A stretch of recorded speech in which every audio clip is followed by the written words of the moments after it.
وسلم وبارك على أشرف المرسلين محمد النبي الأمي وعلى آله وأصحابه ومن اتبعهم بإحسان إلى يوم الدين. اللهم يا ربنا أرنا الحق حقا وارزقنا اتباعه وأرنا الباطل باطلا وارزقنا اجتنابه، اللهم آمين. وشكانوا برياني بريس الله ورحمتي خواتان ليبت پاژۆی لە ئەڵقەی ڕابردوودا باسی بەسەرهاتی قەومی عادمان کرد کە چۆن خوای تەبارەک وتەعالا دەسەڵاتێکی دنیایی دابوو بۆ قەومە، هێز و توانایەکی زۆری پێدا بوون، بەڵام ئەوان ئەو هێز و دەسەڵاتە بۆ مای بوغڕابوونیان، مای عاسیبوونیان، مای یاخیبوونیان لە خوای تەبارەک وتەعالا و لە پێغەمبەری خوا کە هود و سەلامی خوای لەسەر بێ، عاقبەتەکەشیان تیاچوون و لە ناوچوون بوو، چونکە هیچ کەس شەڕی خوای بۆ ناکرێ، هیچ کەسی شەڕی پێغەمبەرەکانی خوای بۆ ناکرێت و هەچ کەس لە ئاستی خوایە ملە جیڕێ بکات و دژایەتی خوا بکە، خوا پەناما بە ڕیسوایی دنیا و عەزابی قیامەتی بۆ ئەمێنێتەوە. لە توولی ئەو مێژووی کەوا مرۆڤایەتی بەجێی هێشتۆ و ئێمە بەدەستمان گەیشتووە، خوای تەبارەک وتەعالا چەند نمونەیەکی بۆ لێ هەڵبژاردوین، هەم لە قورئانە بۆی باس کردوین، یا جاجار پێغەمبەر سەڵات و سەلامی خوای لەسەر بێت بۆ مسلمانان و بۆ هاوڵەکانی خۆی گێڕاوەتەوە، ئەوەندەی کە ئێمە بتوانین ئاثارەکانیان ببینین و سوودێکی لێ ببینین، ببێ بە پند و عیبرەتێ بۆ ئێمە. یەکێ لەو قەومانەی کەوا عەرەبەکان بە تایبەتی لەو سەردەمەیە و ئەمڕۆژ لە هەموو لایەک و ئینسان دەتوانێت بچێ بیبینێت ئاثارەوات و شوێنەواری قەومێکی ترن کە خوای تەبارەک وتەعالا لە قورئانە لە چەند جێگەیەکە بۆی باس کردوین، ئاماژەی پێداوە و لە سەردەمی پێغەمبەریشدا سەڵات و سەلامی لەسەر بێ، لە سەردەمی خۆیدا بەو شوێنەیە تێپەڕیوە و ئاثارەکەی پیشانی قەومەکەی خۆی داوە و بیری هێناونەتەوە کە ئەمە قەومێکی دەسەڵاتداری بە توانای خاوەن شارستانیەتی لە خۆبایی بووی، بێ باوەڕ بەخوای، کۆمەڵێ بتێکە خۆیان دایان تاشی بوو وەکو باقی ئومەتە سەرلێشاوەکانی کە ئەمانەیان کردبوو بەخوا نەعوذ بالله و بەندایەتیان بۆ ئەوانە ئەکرد، عاقبەتەکەشیان ئەوە لە ناوچوو بوویسە ئەگەر ئاثاریان لە ناو شاخێکە لە ناو دەشتێکا مابێ ئەوە سەیریکەن، ئێوەش ئەوانە ببینن، ئەوانە زۆر لە ئێوە بەدەسەڵات دەت و زۆر لە قوڕەیش، زۆر لە قەومەکانی تر، زۆر لە پاشاو مەلیکەکانی ئەم سەردەمەش دەسەڵاتیان زیاتر بووە، ئەوە لە ناوچوون کە ئەو قەومەش قەومی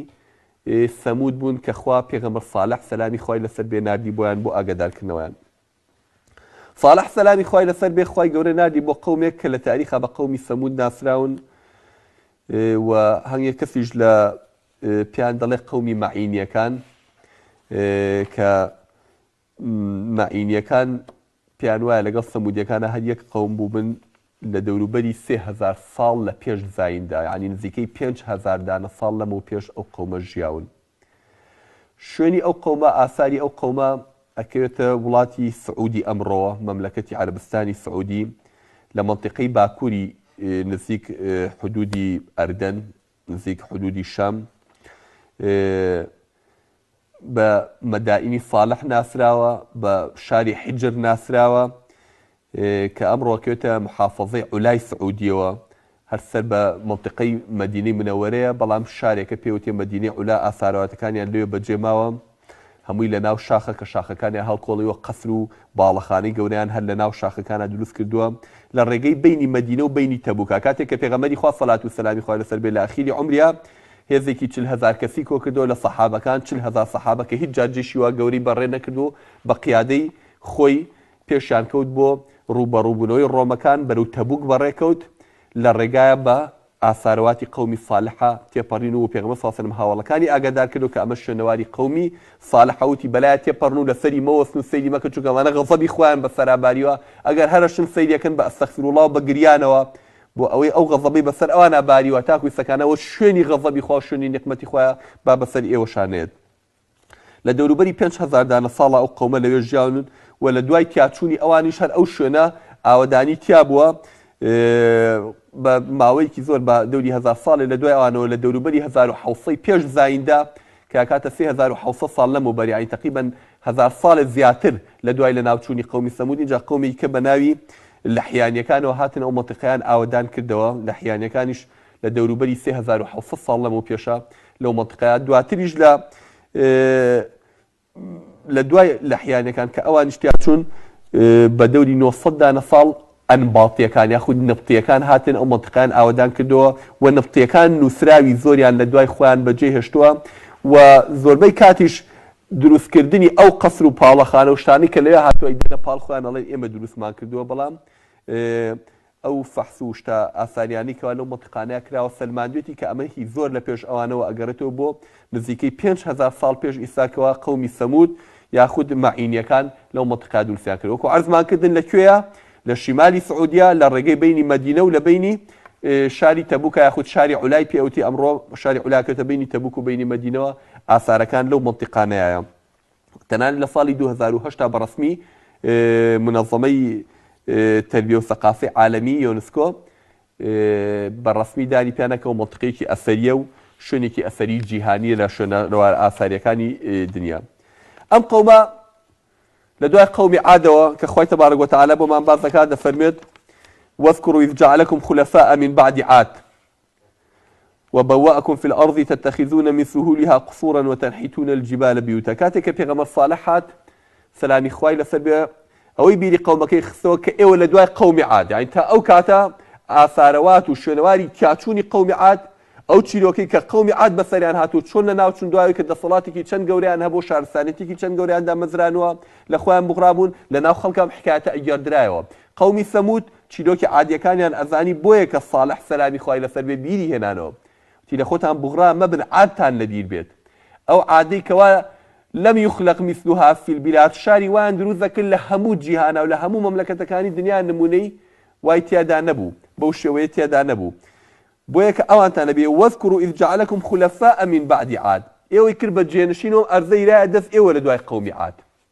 دوای کە عادیەکان هەموو مەملەکەتانیان گرتووە بوو دەسەڵاتیان هەبوو خوای گەورە ئەوانی لەناو بەر ئێوەی لە جێگەی ئەوانداناوە ئێوەی بە دوای ئەوان ناهێناوە ئیسا ئێوە بوون بە خاوەنی شارستانێتی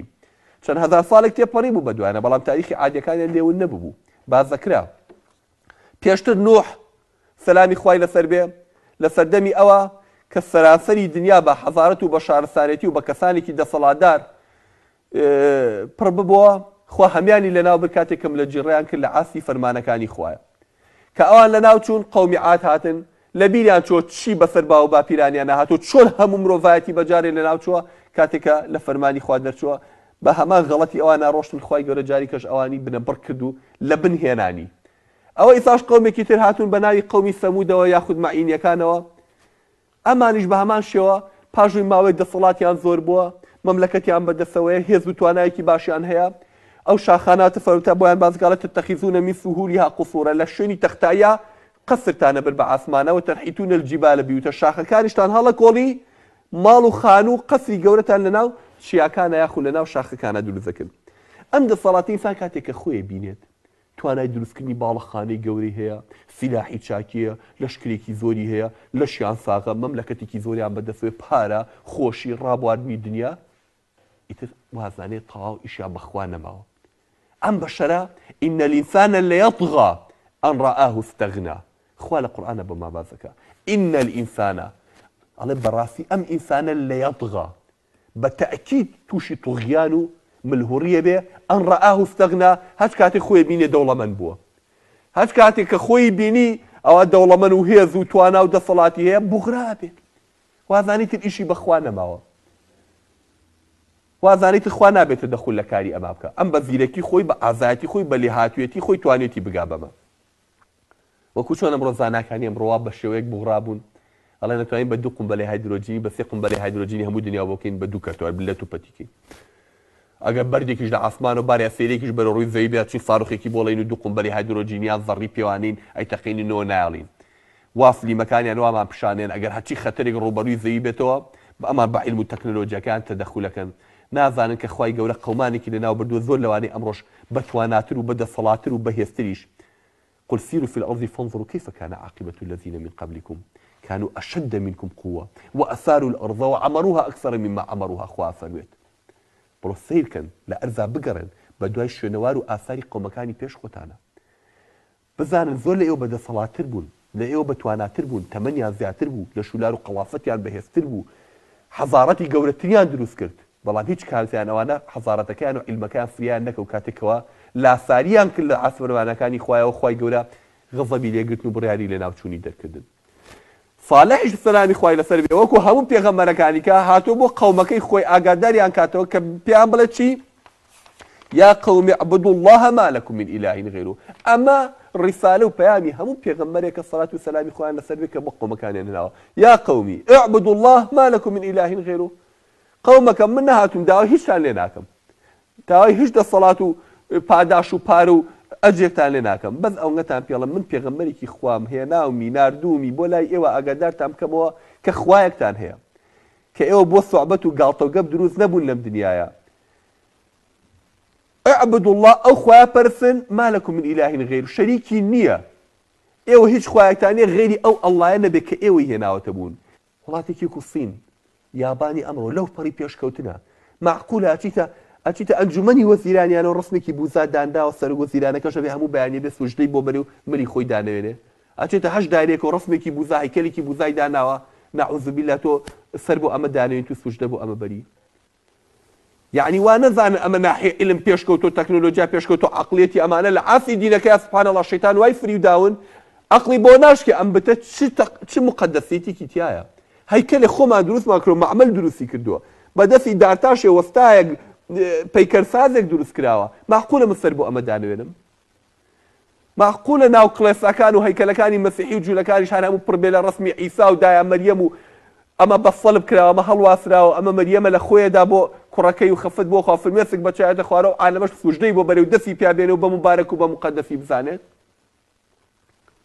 خۆ لە ناحیە علم و تەکنۆلۆژیا و کاکە فاروق خەڵێن بۆ ئاسمانەوە چون بۆ ئەستێرەکان ئەوە فاروقیان خەریکە لە مەجموعەی شەمسیە چێتە دەرەوە ئەوە هەموو مەجاڕاتەکانی ئاسمان ئەبینن کەچی سیرەکەی لە بواری عەقڵیە کاتێکێتە سەر بواری ناحیە دینیەکە سوبحان الله تازە سیرەکەی بیر لەوە کاتۆکەوە خوا سیانە و سیانیەکە و یەکەکە سیانە و کابرایەک زەلامێکەوە لە ڕەحمی ئافرەتێک هاتوۆتە دەرەوە و لە دایک بۆ کردوانە بە خوا و بە کوڕی خوا و هەیکەلێکی بۆ دروست کراوە بۆ داتاشراوە لە ناو کڵێسەیەکە لە ناو پەرستگایەکە و بە مقەدەس ئەزاندێت و ئەبێ لە هەموو ماڵێکە هەبێت و لە هەموو شوێنێکی پەرستگایەکە هەبێت و ئەمەش سەری کێشاوە بۆ ناو زۆرێک لە موسڵمانەکانیش خوا پەنامان بە هەنگە ڕسم و هەنگە هەیکەل و هەنگە قەبر و هەنگە نازانچیان بە مقەدەس داناوە یعنی ئەم سیفەتی بتپەرستێتیە شەیتان وای کردووە قەومەکان پێشکەوتوو بن یا دواکەوتوو بن ئەفەن زیاتر حتا لە بواری علمیات پێشکەوتوو بن ئەمان زیاتر لە بواری دینەکەیان دواکەوتوو وای لێکردوون بغرابوون بە حاڵی خۆیان کۆمەڵە شتێک و مقەدەسێکیان بۆ خۆیان دروست کردووە کە ما ئەنزەل الله بها من سوڵتان خوای گەورەمانەی بە مقەدەس دانەناوە تۆرە ذاتی الله لە بیر بچێتەوە خالق ڕاستەکەی کە ئەم کەونەی لە نەبوو هێناوەتە بوون ئەخر معقولە ئەم کەونە بەم هەموو عیلمە و بەم هەموو یاسای و بەم هەموو ڕێسای و بەم هەموو تەنزیمە جوانی کە تیاتی دارێ بەردێ بێنی ڕسمێ بێنی ئەمە بە مقەدەس زانی وازانی ئەمە کاریگەری هەیە لە ژیانی تۆیە وازانی ئەمە خێر و شەڕ بەژەکا بەسەر تۆیە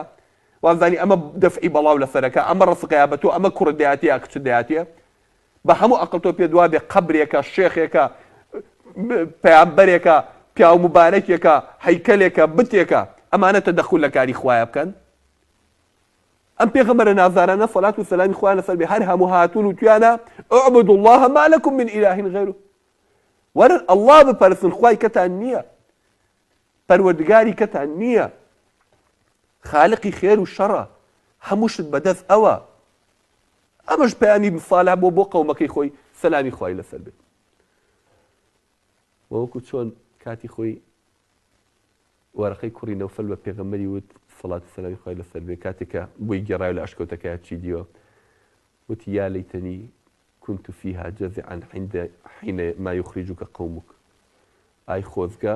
گەنج بوومایە کاتێککە قەومەکەت شار بە دەرت دەکەن ئەی محەممەد بۆ یارمەتێکم بایتایە هێشتا پێغەمبەر صلی الله علیه و سلم خۆی نازانێت کە بۆ بە پێغەمبەر هاتوو بۆی گێڕێت وەڵێ لە ئەشکەوتەکە شتێکی ئاوام دیوە ئەم جارێ مژدەی پێکە بۆ بە پێغەمبەر بەڵام پێشی وت مژدەی شتێکی کەشی پێە قەومەکە شار بە دەرت دەکەن خۆزگە گەنج بوومە یارمەتیم بایتای دیفاعێکم لێ بکریا بۆی پێغەمبەر صلی الله علیه و سلم بە تەعەجوب و فەرمووی ئەوە مخریجیەهم بۆ قەومەکەم خزم و عەشرەتەکەم من شار بە دەرەکەن من دەرەکەن بۆ چیم کردووە دی قەسەم بەخوا پێغەمبەرێک نەبووە ئەم پەیامەی تۆ بێنێ ئیلا قەومەکەی دژایەتیان کرد و شار بە دەریان کرد تۆش مادەم پێغەمبەری خوای بەخوا شتە بەسەر تۆ شادی ئەمە بەسەر هەموو پێغەمبەرەکانی کە هاتوو ئەم قەومانە کە گەیشتە ئاسی ئەم بوغڕاییە ئەم دەسەڵاتداری ناو قەومەکان مەلەئی ناو قەومەکانێک و قورئان بۆمان باز دەکات ڕێ لە باقی خەڵکەکە ژەکردن کە ئیمان بە پێغەمبەرەکان و بە پەیامبەرەکانی ئاسمان پێن نایەڵن ئەم خێرە بەسەر ئەو میلەتە و بەسەر ئومەتەیە ببارێ بۆ یەکە جوابی ئەوان چی بێ کە قسەی ساڵح ئەوەیە من پێغەمبەرێکی خوام كانوا قالوا يا صالح قد كنت فينا مرجوا قبل هذا. والله صالح ئێمە پێشەوەی تۆ بێیت پێشەوەی ئەم قسانە بکەیت تۆزێ ئەمەلمان بە تۆ بوومان و پیاوێکی عاقڵە و پیاوێکی نەجیبە و خانەیانە و بە شەخسیەتە و ومێدێکمان پێ بووی سفادەیەکە بێ پیاوی ناو کۆمەڵ و پیاوی ناو مجتەمەع و پیاوی ناو پیاوانی. ئەم قسانە چێ تۆیکی ئەتەنهانا ئەن نەعبودە ما یعبود ئاباؤنا. تۆ جەنابێ هاتووی پێمانەڵێەوەی باو باپیرانمان پەرستویانە و ئێمە بە پیرۆزێ زانین وازی لێبێنین دەست دەکە لە پووری خۆمان لە توراسی خۆمان لە پیرۆزیەکانی خۆمان و باو باپیرانمان هەڵگرینە بە خاتی قسەی جەنابێ بۆ وئینەنا لەفی شەکین مما تدعونا ئیلەیه مریب. ئێمە بەڕاستی بە گومانی لەو قسانەی کە تویکین یا ئەوەیە مەسلحەتێکی خۆتی تایە یا سەری لێ شێواوە یا دوی استیغلالمان کە یاچی بەکرێگیراوی عەمیلی دەستی خەڵکی لە پشتەوەیە چی لە پشتەوەیە بە گومانی قسانە چێ تۆیکی پێشتر بە پیاوێکی عاقڵمان زانەیی جا ئەمە مجار هەر ئوسلوبی قسەکردنەکان جوابانەوەکان ئوسلوبی حەبی نەفسیە.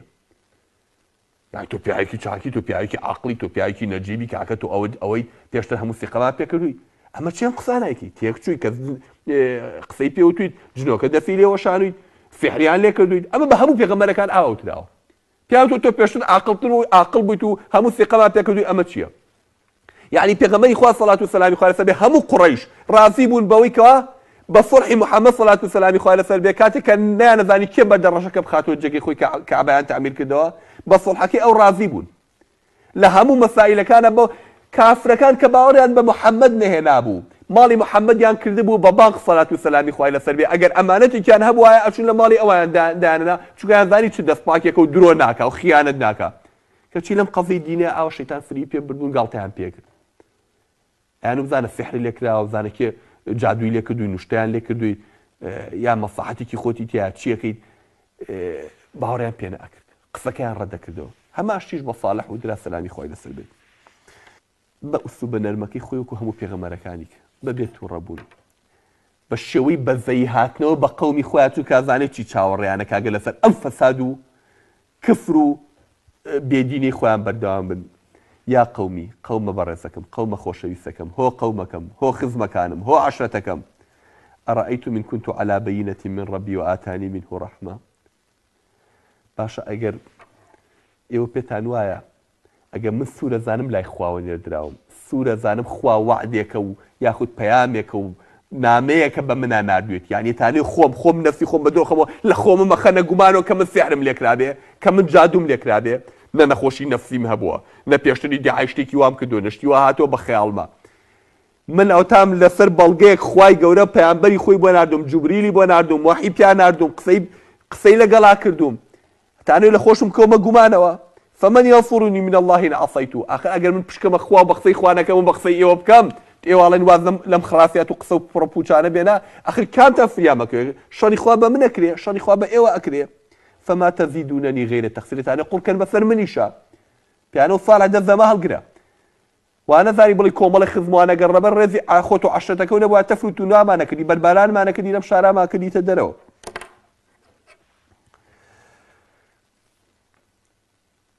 دوای ئەو کەوتە بەڵگە هێنانەوە بۆیان جارێ ئەوان داوایان لێ کرد وتیان فەئتی بئایەتین إن كنت من الصادقین ئادەی ساڵح بەڵگەیەکمان بۆ بێنەوە لەسەرم خوایی کە تۆ باسیەکەی بەڵگەیەکمان بۆ بێنەوە کە تۆڵی خوایەکی ئاوا هەیە و دروستکەری ئەم کەونەیە و ئادەی زان بەڵگەی تۆ چییە تۆ هاتووی دیعای پێغەمبەرایەتێکی کوا بەڵگەکانت ئەیش پێی فەرموون نیعمەتەکانی خوای بیرخستنەوە پێوتن فەذکروا آلاء الله وەرە ئەو هەموو نیعمەتەی خوا لێی وەربردنەوە خوا بۆ بەوەی کە تۆ بە گومان بی لە بوونی ئەم هەموو نیعمەتە و هەموو دروستکراوە هەموو حیکمەتە بینی لە دروستکراوەکانی خوایە بەم ڕۆژگارە نیعمەتی خوا بەسەر من و تۆ دابارێ بەم ڕۆژگارە پۆخڵەواتی گوناح ئێمە بۆ لای خوا سەرەکەوێت عەقڵی یاوی نەتێ چاوی یاوی نەتێ هۆشی یاوی نەتێ ئیدراکی یاوی نەتێ بەڵگەی لەسەر هەموو شتەکان بۆ دروست کردوین کە ئەزانین باوەڕ ناکەی ئەم قەڵەمە لە خۆیەوە دروست بوو بێ ئالێرەکانەیە مێلوورەیەک ببینە کۆ ئەندامی هەناسەی هەیە کۆ ئەندامی هەرسی هەیە کۆ ئەندامی زاوزی هەیە کۆ ئەندامی خوێنی هەیە ژن دێنێ مناڵی ئەبێ وەچە ئەخاتەوە دڵواری ئەکات دیفاع لە بێچۆکانیەکە بە خێویانەکە ماڵ دروست دەکات خانوو دروست دەکات ئەمە لە خۆیەوە دروست بووە لەم مێلوورەوە بیگرێت تا گەورەترین دروستکراوەکانی ئەم کەونە وەرن لێی وەربنەوە فاذكروا آلاء الله ولا تعثوا في الأرض مفسدين فەساد و خراپە مەنێنەوە لەسەر زەویە پێتان وایە هەر ئاوە تا سەر بۆ ئێوە تەختە بێ ئەتوترەکوونە فیما هاهونا ئامینین وازان خوار ئاوە دەستان لێ لەگرێ بە ئارزی خۆتان نیعمەتان بەسایە بەڕێژێ ئێوەش جوێن بەخوا بن کفر بەخوا بکەن بتێ بە دەستی خۆتان دای تاشن و بیکەن بە شەریکی خوا لە موڵکی خوایە في جەنات وعیون سەیری ئەم هەموو باخ و باخاتەکەم هەموو کانیا و ئاوە کە بۆ ئێوەی هەڵقوڵان و دروستی کردووە وەزروع ونەخل طەلعوها هەضیم سەیری کەن چی زەرعاتان هەیە چی دار خورماتان بە ئاسمانە بەرز بۆتەوە و گۆڵە خورمای پیا شۆڕ بۆتەوە ئەم هەموو نیعمەتەی خوا کە لەمانە لای ئێمە بەڵگە نییە ئەوە هەر هەبووە خوای چی شتی چی ئەوە نیعمەتە و خۆمان زەرعاتمان کردو خۆمان ڕوانومان و شاخ و دار و بەرد خۆمان مسەخەرمان کردو و خانووی لێ دروست دەکەین و بەردی لێ دەرێنین و قسانە چی ئەمە کەی بەڵگەیەتەوە بۆ مێنی تۆ لەسەر بوونی خوا ئەیوتی قەومەکەم چیتانێ بەڵگەتان چیەوێت ئەم ساڵ حەسەلامی خوای لەسەر بێ هەموو ڕۆژ قسەی بۆ کرد و نەسیحەتی بۆ کرد ئەمان ژم لە جیڕێ ئەیوتی قەومەکەم بەڵگەی چیتانەوێ هاوتیان وەرە خۆمان بەڵگەمانوێ کاتێ مشتێکمانێ خۆمان داوایکی ئازیزانی چیتانەوێ ڕۆژێک خۆ بوون و پیاو ماقوڵی ئاوایی و پیاو ماقوڵی شار و مەملەکەت و ئەمە ساڵح قسەیان بۆ کانش گاڵتەی پێکەن و وتی ئەم ساڵح وەرە با مەسەلەکەیەک لاکەینەوە بزانین کاکە تۆڵی من پێغەمبەرم تۆڵی لای خواوە هاتووم بزانین ئەم خوای تۆ ڕاستە تۆڵی دەسەڵاتی هەموو شتێکی ئەم کەونەی دروست کردەوە ئاسمانی دروست کردەوە منیش پێ بەغەمبەری ئەو مخواکەی من ئەتوانێ هەموو شتێکی پێکرێ و ئێوتی وایە قەومەکە وتیان دەی باشە مادەم وایە ئێمە مانوی موعجیزەیەک شتێک بێت فێڵی تیا نەکرێت ئێمە خۆمان پێ دەڵێن خوا بە ئەم شتەمان بۆ کە ئەگەر کردی ئێمە باوەڕ پێک ئێوتی شتی وەک چی داوای چیمان لێک بیان کردەوە چ شتێ بە عەقڵی کەسانەیەت چ شتێ هەر ئەمەگەر موعجیزە بێ ئەمەگەر خارق العادە بێ هیچ قانونێکی ئەم سەرزەویە لە فیزیا و لە کیمیا و ئەحیا لە هیچ قانونەکانی زەویە شمولی نەکا و نەیگرێتەوە بۆ ئەی تاکو بڵێن کاکە ئەمە موعجیزەیە بەڵە تۆ کردوتە ئەمە نە سیحرەوە ئەمە نە جادۆ ئەمە نە دەسەڵاتی کەس ئەیشی وای پێکرێ و نە چاوبەستیە و نە فێڵە و نە تەڵەکەی و ئەمەیان ئیتر بڵێن خواکەی تۆ کردوێتی ئێوتی چیتانە یەکێکیان وتی ساڵح ئەگەر خواکەت بتوانێ لەو بەردە گەورە ڕقابی نیە ها بەردی و شاخە ئەو بەردەست لە بەردێکی سافی گەورە تاشە بەردێک لەو بەردە لەبەر چاوی خۆمانە ئەو بەردە شەق بکە ئاوە بیکا بە دوو کردەوە یەک وشتری گەورەی لێ بێتە دەرەوە وشتەیەکی زل گۆشت و خوێن و ئەفقان لەنا ئەو بەردە لەبەر چاومانە ئەم بەردە زلە شەق ببێ وشترێکی سەرزلی لێ بێتە دەرەوە هەر ئاواش بۆ شێوەیە گەورە بێت سەری گەورە بێت درێژ بێت حەجمی گەورەتر بێ لە وشتریکە گۆشت و خوێن و ئەفقانیش بێ وەکو باقی وشترەکانیکە اینجا باوەڕت پێک بەردێکی زل لەو شاخە لەبەر چاوی خۆمانە هەمووش وەستابین بەردەکە بەردێکی ساف و لووس درزیشی تیانە لەبەر چاومانە بەردەکە شەق ببێ و وشترێکی لێ بێت دۆسەی ئەم داواکاری ئیتر وازای تۆ پێغەمبەری تو خواکەی تۆ هەموو شتێکی پێکری یەکێکیان بەمەش ڕازی نەبوو وتی ئەبێ وشتەکە بێچوویەکیشی لەگەڵا بێ بۆی تر تەواو گومانمان لەگەڵا بێچوویەکیشی لەگەڵا بێتە دەرەوە یەکێکیان بەخوا بەوەش ڕازی نابێت ئەبێ ئەم وشتەی تۆ نییە بۆی بزانین جیای لەگەڵ وشتەکانی کە نەک فێڵمان لێ بکەی وشتێکی ئاوایی بێنی تو چاو بەسێکمان لێ بکەی ئەبێ ئەم وشتەی تۆ یەک دانە ڕۆژ ئاوی ئەو کانێ بخواتەوە بەشی ئاوی کانێکە بەس بەشی ئەو کا کەسی کە لی نەخواتەوە ئاوی ئەو کانێ گەورەیە کە ئێمە خەڵکی شارەکە ئاوی لێ هەڵەیەنجێنەوە بین ئەوە بێ یەک ڕۆژ بەس خۆی لێی بخواتەوە بۆی بزانین ئەمە وشتری احتیاجی نییە ئەمە خوا ناردوێتی یەکێکیان وتی جامادەم ئاوی کانێکەش هەموو خواتەوە ئەبێ بەشی هەموو ئاوای شیری لێ بێتە دەرەوە ئینجا باوەڕ پێک یعنی ئەم نەگبەت و سەر لێ شێواوانە هەر یەکەو بە ئارەزووی خۆی شتی بۆ ئیضافا کرد بۆ ئەم موعجیزە ئەمە پێکەنن گاڵتە بە ساڵحەکەن کە دوانە بە قەشمەری مەسەلەکە ئان بە فشقیات وەریان گرتووە ئەو بەردەرز لەبەر چاومانە لە قەراغی ئەم شاخەیە خود لە شاخەکە ئەم بەردە ئەبێ شەق ببێ و خەڵکی ئاوایش هەموو سەیریکە لەبەر چای خۆمانە کە بەردەکە شەق بوو وشترێکی گەورەی لێ بێتە دەرەوە وشترەکە هاتە دەرەوە ئەبێ بێچێکیشی لەگەڵا بێ ئەم وشترە ئەبێ ئەو یەک ڕۆژی کامل بەیانی تا ئێوارە ئاوی ئەو کانیە بۆ ئەو بێ بە هەمووی بخواتەوە نێڵێ ئاو بۆ یەک کەسی کە ببێ دوایی بەشی هەموو ئاوایەکەش کا بە شیری لێ بێتە دەرەوە لا حول ولا قوة إلا بالله ئەمە داواکاریەکانە کاکە تۆ ناڵی خواکەی من هەموو شتێکی پێکرێ ناڵی من پێغەمبەرم دەوەرە ئەمەمان بۆ بکە. سبحانەڵڵا من هەموو جار دیقەتمی هەموو باشە پێغەمبەری خۆمان سەڵات و سەلامی خۆی لەسەر بێ نازدارترینی پێغەمبەرەکان و معجزاتیشی ئەجگار زۆرە بێجگە لە قورئان. ئەمە باشە خوای گەورە بۆچی هەیە لەو معجزاتە گەورانەی وەکو مردوزی وکردنەوە وەکو بەحر شەقکردن وەکو بەرد شەقکردن و حشتێکی ئاوا لێ بێتە دەرەوە بۆ شتی وای نەکردووە. هەموو جار لە قورئانە خوای گەورە ئەوە بە پێغەمبەر صلی الله علیه و سلم مەڵێ ئەی محەممەد قەومەکانی کە هەرچییان داوا کردو بۆی ئیسپاتیکەن بۆ قەومەکان پێغەمبەرەکان چیان داوا کردو بۆ قەومەکانیان هەمووی داونەتێ هیچیشی ئیمانی نێناوە. ئەمە مەسئولەتیم بە شەریعە بە چاوی خۆی نەعوذ بالله بزەلام هەیە مناقەشەم لەگەڵا کردووە وتێتی مامۆستا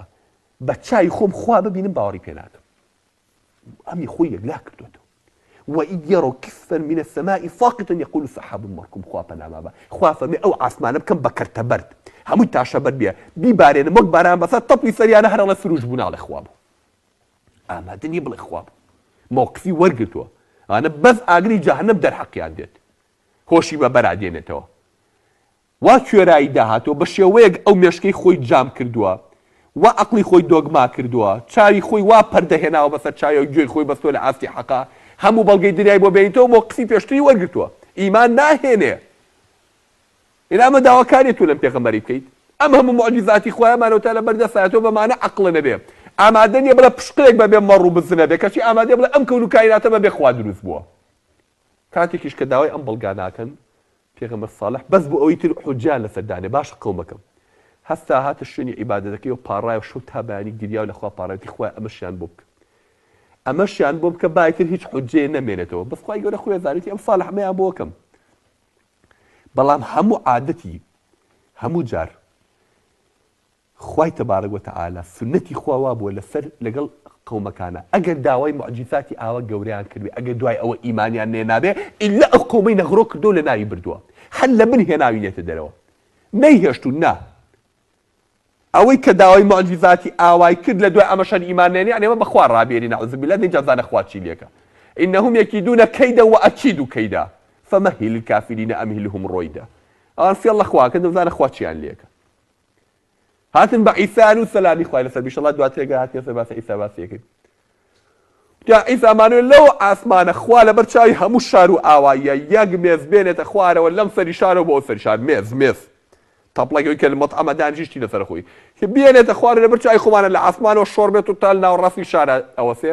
بەشی هەموو خەڵکی ئاوایی خواردنی لەسەر بێ هەرچێکیشمان حەز لێ کرد لەسەر مێزەکە بێ. یعنی بیریانە کردەوە بە خەیاڵی خوانە چی بە عەقڵی کەسان نایەت بە تەفەوری کەسان ناداوای لە پێغەمبەرەکان کە بۆ شێکردن خوای گەورە وتی ئینی منەزیلها عەلەیکم وتی عیسا بۆتانە نێرمە خوارەوە فمن یەکفر بعد فإنی أعذبه عذابا لا أعذب أحدا من العالمین. وتی عیسا بۆیان نەکەم مادەم تۆ داواکەیت و ئان ئەمەیان کردووە بەشەر بۆ ئەوەی کە بزانن تۆ پێغەمبەری خوایت و خوا دەسەڵاتی هەموو شتێکیەیە ئەوە من بۆیان نەکەم بەس وەڵڵاهی ئەوەی دوای ئەوە باوەڕ نێنێ عەذابی کێدەم عەذابی هیچ کەس دەکەونە ئاوا نادەم خوا پەنامان بە. یعنی وەرە میلەتانە خۆیان خەنە عاستێکەوە نەعوذ بالله خوا تاقیەکەنەوە پێغەمبەرانی خوا تاقیەکەنەوە بە ساڵحیشان ئاواوت ساڵحیش و شەو پاڕایە لە خوا و خوای گەورە وعدی پێداکەوە بۆی بکە قەومەکەی کۆ کردەوە بۆ بەیانی وتی قەومەکەم خوای گەورە بە ڕەحمی خۆی وعدی پێدام بکەوە ئەم جارەشان ئەم تەلەبەی ئێوە بەڵام وعدم ئەدەنێ سوێنی پێ خواردن بەڵێنی لێ وەرگرتن ئەهد و پەیمانی پێینکردن کەوا ئەم جارە بەس تۆ ئەمەمان بۆ بکە ئەگەر تۆ توانیشتی واکەین باوەڕ پێکەین کەوا تۆ پێغەمبەری خوایت و خواکی تۆ ڕاستە ئەو بتانیەمە هیچ دەسەڵاتێکیان نیە. باش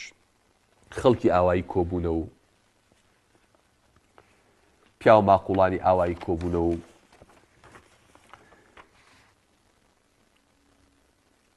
لە بەردەمی هەر هەمیانە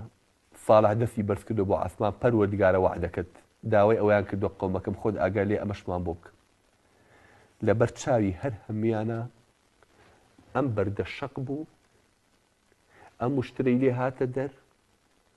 بێچوویەکیش بەدوایەوە وشترێک لە گۆشت و خوێن و ئێسقان و وشتە گۆشتەکانی دنیا ئەندامی عوزوی هەیە لەو بەردە ڕەقا بێزاوزێ بێدایک و باوک بێوی وشتێکی تر لەو ناوە هەبێ ئەم بەردە فافەش بەقیل نیوەی شاخەکا بوو شەق بوو لەبەر چاوی هەمیانە هەموو ئاوایی سەیرەکەن وشترەکەی لێ هاتە دەر بێچۆکەشی بە بۆڕەبۆڕ بەدوایەوە بە دوای دایکەوە یەکسەر بەرەوکانی ئاوایی دەمی پێوە ناوە ڕۆژە نەیەژ یەک حیوانی کە بێ بەو ناوە سبحان الله کە داژەنیش یەک حەیوان نەوێرا لە نزیکیەوە بۆستێت. یەک ڕۆژ بە تایبەت ئاوەکە بۆ ئەو بۆ خەڵکی ئاوای نەبووی خۆتان داواتان کردەوە یەکێ یە بۆی نییە لەو ڕۆژەیە بێ قومێ ئاو بخوات و کەس نوێرا بچێ بەلایە و شتێکی زری گەورە بوو کەچی بۆ ڕۆژی دواتر بەشی هەموو ئاوای شیریان لێ وەرەگرت بەشی هەموو باڵەگا بەشی خۆی لێ دۆشی و لێشیە ڕۆی باش ئەمە بەڕوویدا بێدەنگ بوو هێشتا نیان و ئیمانێنین بێدەنگ بوو باشە بڵین چی لە عاسێمە بڵین ئەمە سیحرە سیحر بافرین سیحر بافمان دیوشتیوە بە کەس نەکرا بڵین چاو بەستە ئەو شیرەکەی تێی خۆینەوە ئەو تا شاخەکە لەد بووە و شتەکەی لاتۆتە دەرەوە چاو بەستی چی وشتی چی هەموو شتێ هەو بە خەیاڵانە ڕەدی ئەم مەسەلەی بن و بەزۆر نەهاو بە خەیاڵانە بڵێ باشە با ئێمە ئیمان بەخوا بێنین کاتەم پیاوە ڕازەکە نا سبحان الله چەند کەسێکی کەم لە بکات پێشتر بە پێ ئەو موعجیزەیە ژیمانیان لێ نابوو هەرەوانەی کە لەگەڵیا بوون ڕەش و ڕوتەکانی قەومی ساڵحەوانەی لەگەڵا بوون هیچ ئیسفادەی نەبوو بۆیان ئەم موعجیزە گەورەیە ئەم نیشانە گەورەیە هیچ صالح سلامی خوای لێ بێ پێوتن وتی یا قەومی هذه ناقة الله لكم ئەمە وشترەکەی خوایە ناقة الله ئەمە وشترەکەی خوایە کە خوا خۆی بۆی دروست کردوون لە نەبوو بۆی هێناونەتە بوون نەک لە دایک و باوکی کە بۆتان دروستکە ئەمە قودرەت و دەسەڵاتی خوا و عەزەمەتی خوایە پیشانی ئێوەیدا تاکو تەنیایەتی خوایە ئەمە بەڵگەی پێغەمبەرایەتی من و ڕاستی منە کە ئەو خوایە نردومینە هاتووم درۆتان لەگەڵا بکەم فەزەروها دێوە لێی گەڕێن تأكل في أرض الله بيرن لا أرضي خواه نموتو إيو خواردني بني أما بإيو تير ناكري خوتان دعوتان كرا بالا أرضي خواه بخوي بلوري ولا تمسوها بسوء دفن دامنتان دفي خلافي بودريش مكان فيأخذكم عذاب قريب چونك بتانو خلافي برامبر بكن چونك إذاني نيازيان چيا تماعينا قوشتك إيو تماعينا قوشتك إيو تبي لو أنك تو خواتي دروس كدو عظمته دا صلاتي أو الشيركشي حامو روجي دوشن بخوتها الفادي ليكن فتأخذكم عذاب قريب فيأخذكم عذاب قريب عذابك نزيك مولتان نايا بيكوجن زري بيبين لحشتك مجالتان نايا خوا بناما بل ناوتن بزوتيكا دسم دامينتان وعدكي خوتان وعد بلنتان بدام إيمان بينن باخوا غضبتان لي نقريت أو شتيكي وشتركي خواك خوا دروسي كدوا ناي وشتي فلان كذا ما خوا دروسي كدوا بقوا قيناها وشتري كهري خوا وخوا دروسي كدوا بلا ما تايبن لنبوه نايتدو بخلاف هم سنن كونيا كانيتر بخلاف أو يا ثاني كيما بي آشنا بوين كاك والله خوي وشتر كاتك بيت شوية بيت أوش هن آياتي خوا معجزي خوايا هم مخلوقات كان لزاوزي ولا زوربون ولا دروزبون يعني معجزي خوايا بس إما تشنك بي آشنا بوين ببردوامي يبينين بما معجزانية اینا با همو دنیا کوبتو میشه دروست که اینجا بلند که معجزه نیه همو دروست کراو کاری خواه معجزه بلام اما ام دروست کراوانی که ایبینین پی آشنا بوین بو بشته که اعتیادی لبرچاوان روتینی هموش روشکه بلام کرشتێک هاو مخالفی و قانونانی اما پی آشنا بوین اینجا پیالین معجزه اینا خو هر هموی معجزه اما جوشترکه که خواه درستی کردو اوتا لی گرن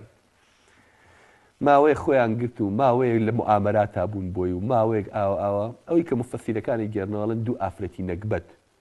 وعدیان بە دوو پیاوە کە شویان پێ بکەن بەس بە شەرتێ بچن حوشتەکە بکوژ دوو ئافرەتی بێباوەڕ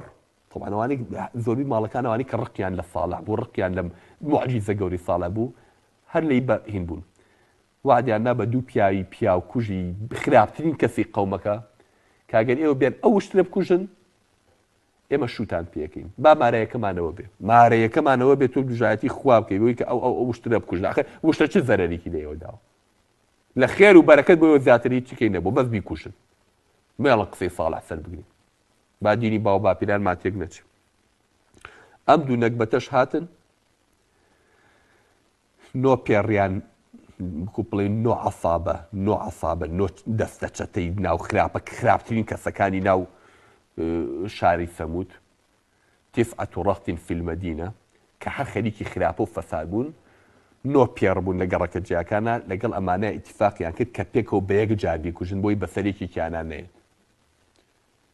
پیان وا بۆ ئەگەر بە ئاوا دەستە جەمعی بێ خوش پیان ناوێرێ نەعوذ بالله ئیتر خوش پیان ناوێرێ وەکو چۆن وتیان چل کەس بنێرن بە یەک جار لە محەممەد بن بیکوژن سەڵات و سەلامی خوای لەسەر بێت ئیتر دوای خوێنەکەی پەرتەوازادێ ئەمان پیان وا بوو نەعوذ بالله کەیتر خوش پیان ناوێرێ ئەگەر حوشتەکە ئاوا بکوژن بە هەموو عەقڵیانەوە بە هەموو تێگەیشتنیانەوە هاتن مؤامرەیان کرد و لە فرسەتێک هاتن پەلاماری وشترەکەیان دا و شمشێریان دا لە قاچی بەچۆکە کەوت و دایان لە ملی وشتەکەیان سەربڕی بێچۆکەشیان کوشت و خۆشیان کوشت. ئەمە دوایەوەی کە هەموو وعد و بەڵێنێکیاندا بە پێغەمبەرەکەی خوا ساڵح سەلامی خوای لەسەر بێ کە باوەڕی پێبێن و دوای ئەم موعجیزە گەورەی شوێنی بکەن و بە قسەی خوا بکەن و عەبدایەتی بۆ خوا بکەن وازە و بتانە بێنن. گەورەترین جەریمەیان کرد بەرامبەر بە خۆیان. خوای تەبارەک وەتەعالاش خوا پەنامان با ئیتر چونکە وعدی پێدامن کە عەزابێکی زوو بات. بە ساڵحی فەرموو فەرتەقیبهم وەستەبیر چاوەڕێکە و سەیریان کە بزانە چیان بەسەر دێ.